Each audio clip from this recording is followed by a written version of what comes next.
Right. So I moved to Dubai early 2017, March 2017. And it's always been my dream, bro. I don't know how, I didn't know when, well, I just knew it because I always knew I was going to travel. From the people that I've spoken to who have been able to make that journey, one of the common theme is that they never gave up. If I had a British passport, I would have earned more salary. Like everybody I've moved from England to Scotland, they all say, wow.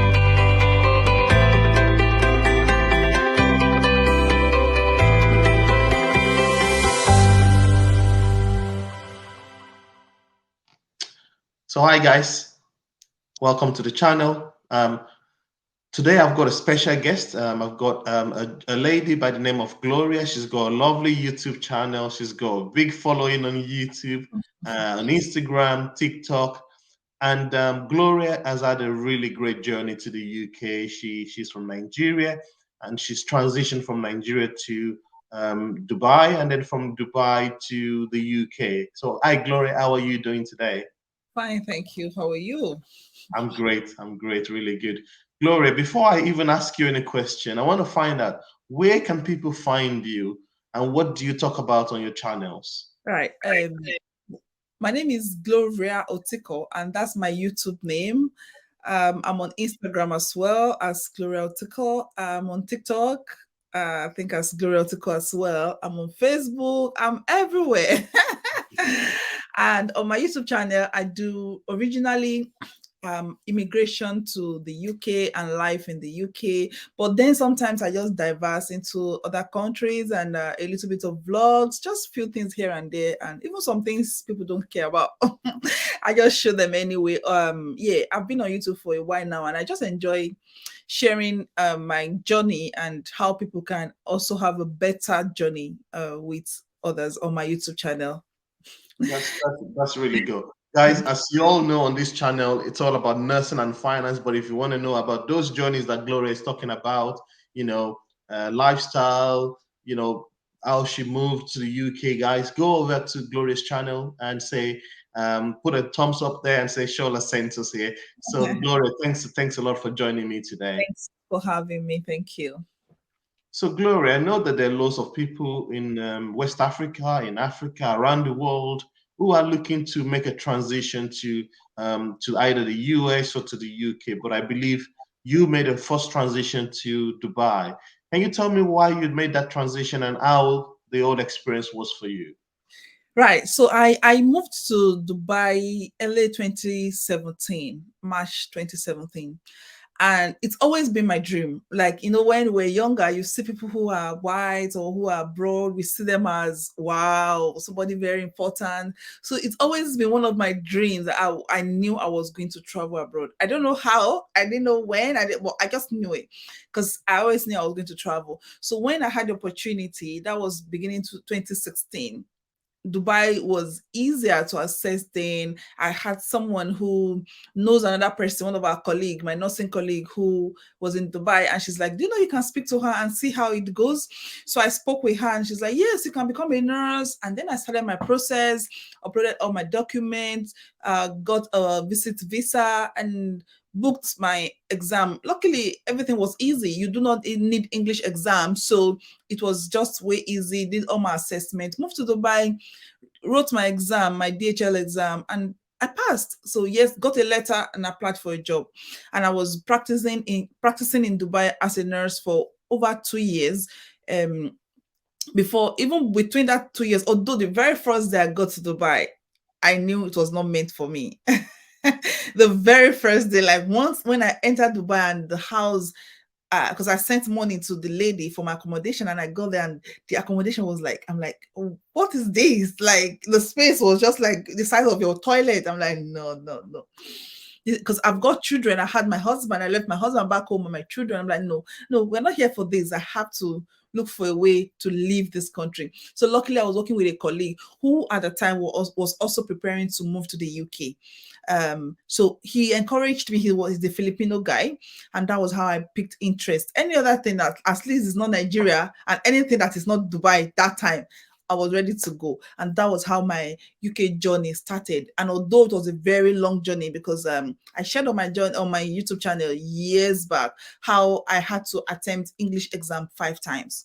I failed. Wow. I was failing and I was failing and I was failing. And it was as if at some point I already gave up.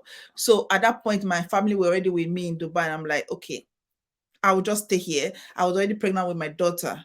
But my husband said, just try again for the last time. And luckily, OET was introduced. So I attempted OET and I passed. And that was how I moved to the UK. Wow, that's really good. That's really good experience. And also for those who are new or looking for that transition, again, don't give up. That's what Gloria is telling us. Don't give up. Continue to try. And if IELTS doesn't do it, perhaps OET might do it. And I know that in the UK, they're trying to change some scores in terms of what the expectations are. So again, what from the people that I've spoken to who have been able to make that journey, one of the common theme is that they never gave up.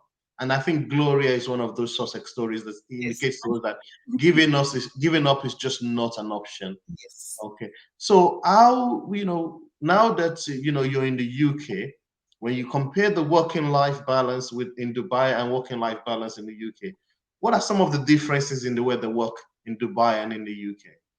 Everything is different, I would say. Because in Dubai, to start with the registration. So when I was in Dubai especially, because we've got 7 Emirates and they've got different bodies. So I had the Dubai license, DHA, you see, I had the Dubai DHA exams, and that was the license I had. At the time, in Abu Dhabi, if you're not a BSc nurse, you're going to be working in Dubai as an assistant nurse. You're not going to be given the nursing registration.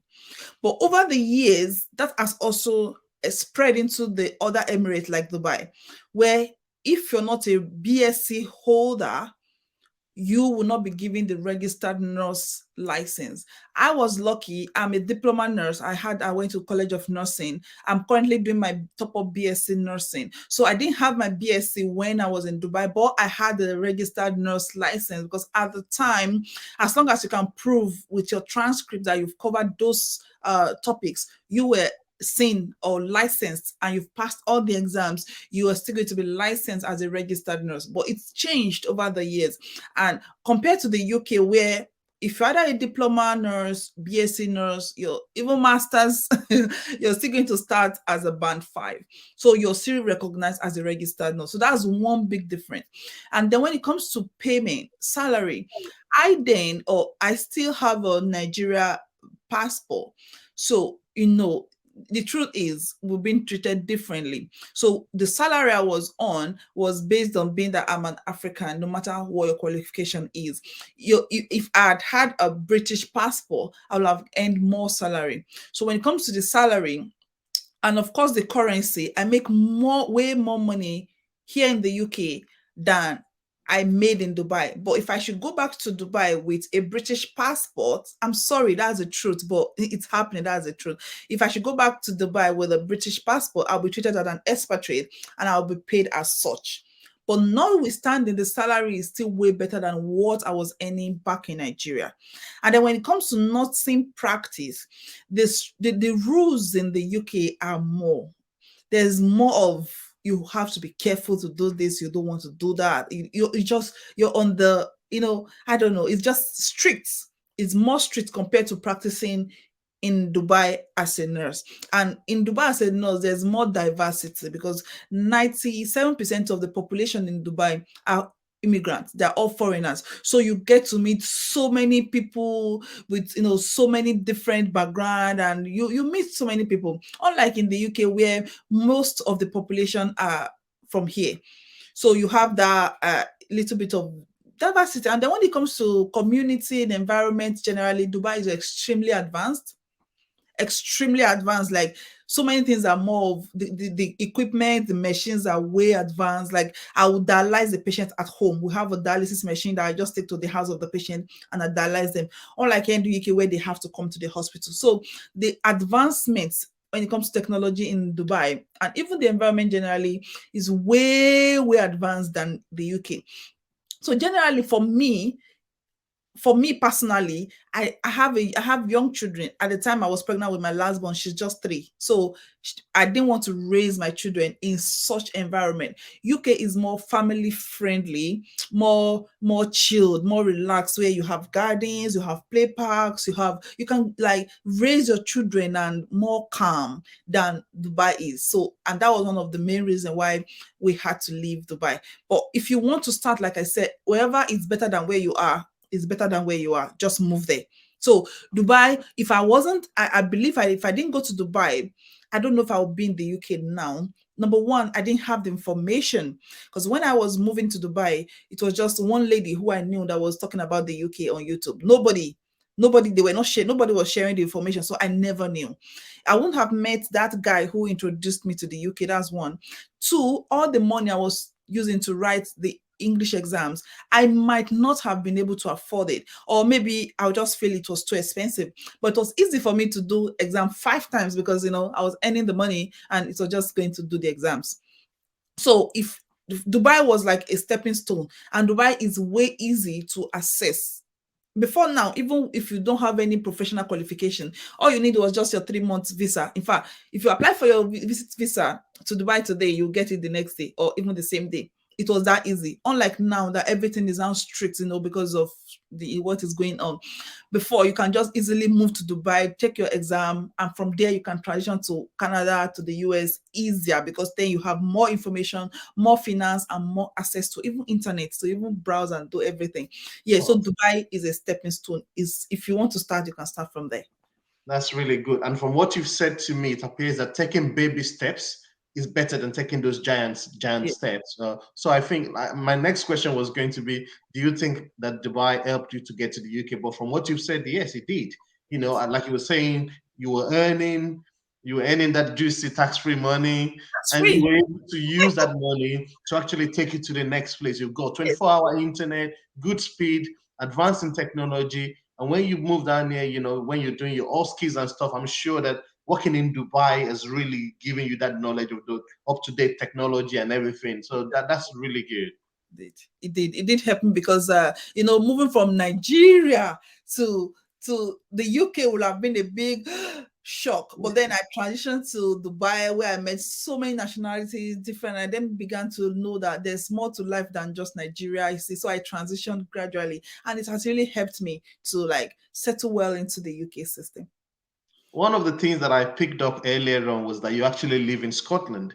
Yes. How is Scotland? How is the cold? How is the cold treating you up there? Scotland is beautiful, extremely beautiful. If you check my channel, I've got few videos where I've it's like a debate between England, Wales, Northern Ireland, and I continue to be ambassador. I pledge my allegiance to Scotland, because Scotland is the best.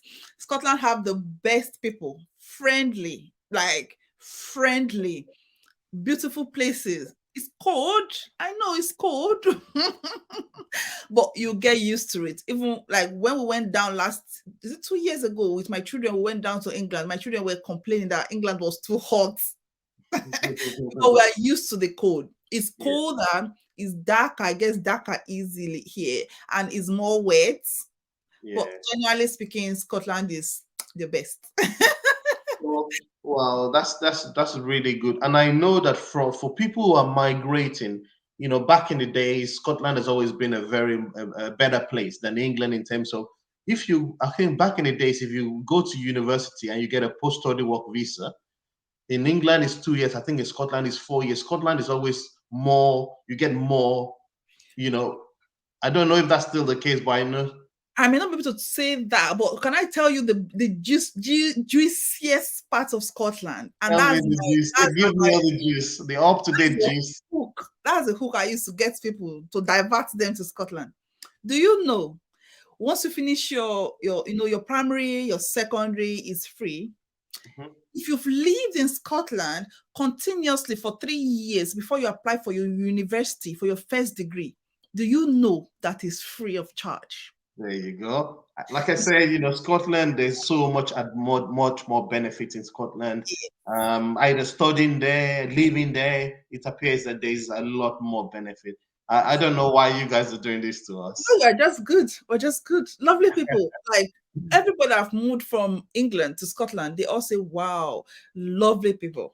I'm not saying Wow. there won't be racism a little bit, of course, but when it comes to acceptability, friendly people, they're the best. So what's the working culture like in Scotland, and how easy is it to get around? What's the working culture like? What's the technology? Are they advanced? Tell us a bit more about that. No, when it comes to walking, like moving about, when it comes to public transportation, is that what you mean? I would Yeah. say Scotland is not going to be as much, it's not going to be as advanced as England is, because England, everything is happening in England, like big offices, head office, headquarters, they're all in England. So the transportation is not as quick. If you're going to be in Scotland, most of the time, except you're living in Edinburgh, that is the city center, you may need your car, because the buses, you're going to be at the bus stop and sometimes they won't even turn up. No, the buses are not that great. But when it comes to working culture, I would say it's stressful everywhere. It's stressful. I don't know, maybe just for me, but if you're at work, you're at work. For you to earn £1, they will make sure you do £1.50 work. Like you will do the work. It's a bit stressful working and in my own work environment anyway.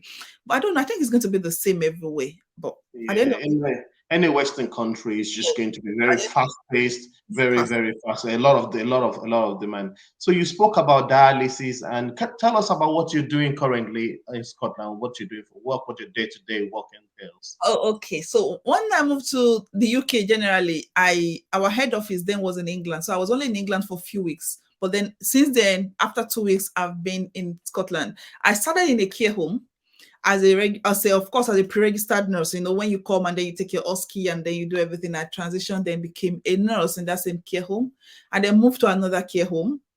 But currently, I'm with the NHS, and I work in dialysis, and that's because I have a background in dialysis. After my nursing, I did my specialty in nephrology in the National Hospital Abuja. So that was where I had my dialysis certificate and then my experience before I then traveled. So I have a background in dialysis. I currently work in the outpatient dialysis, where what we do basically is just, patient with kidney failure, chronic kidney failure. We connect them to a machine that is an artificial kidney that cleans their blood for at least about 4 hours, 3 times every week. So they have to come to us every week for 3 times a week, like that. And that is what I do. But you don't have to have background in dialysis to work in dialysis. You can actually apply. I didn't know this. I didn't know until last year. You can, in fact, I had somebody who worked out of the university and worked into dialysis unit. So you can learn on the job. You don't need to go to school to go and learn to become a dialysis nurse. And yeah, that's what I do. Wow, that's really interesting, guys. We've got loads of information here today, guys. If you like this video, you getting any value from this video, please press the like button, subscribe to the channel, and again, go over to Gloria's channel and tell them that you came from Nursing Meets Finance. Gloria, any last word for us? Any last thing that you want to share with us before we go? Yeah, so I would say generally, number one is with this channel, Nothing Meets Finance, it shouldn't just be all about nursing, working, and not being smart. So there's a difference between working hard and working smart. So meeting Shola in like the past few weeks is taught me to know that it's not just all about working hard. Because personally, I've been working hard, but I need to work more smart. You don't have to be broke. There are still things you can do within that your profession to either diverse or save more money. And another thing is just start small. Wherever you are, have a dream, work towards it, and start small. Start small, keep going, don't give up, and surround yourself with good information. Like this channel you're watching, like they're free information that you can just watch and they will help you get information. Let opportunity meet preparation. Let opportunity meet preparation. So that's all I'm going to say. Thank you so much for having me on your channel today. Guys, you heard it. Let opportunity meet preparation. Guys, thanks a lot for your time. Thanks for watching this video, and hopefully we'll see you next time. Thank you. Thank you.